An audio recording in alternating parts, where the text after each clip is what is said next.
Je, unafahamu ya kwamba simu yako ina uwezo wa kuhifadhi mafaili bila kutumia storage ya simu yako? Na je, unafahamu ya kwamba simu yako ama unaweza kutumia kifaa chochote duniani na kuweza kuaccess dokumenti zako?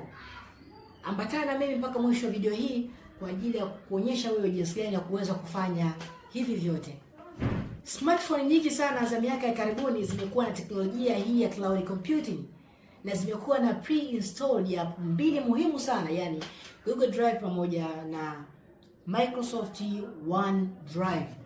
Lakini cha ajabu, watu wengi sana tumekuwa tukiscroll na hatujui nini kazi ya app hizi muhimu sana kwa ajili ya maisha yako na productivity yako. Jina langu ni Munawar Suleiman na karibu katika channel la BPro, channel pekee ambayo itakwenda kukuza wewe katika teknolojia ya AI pamoja na taaluma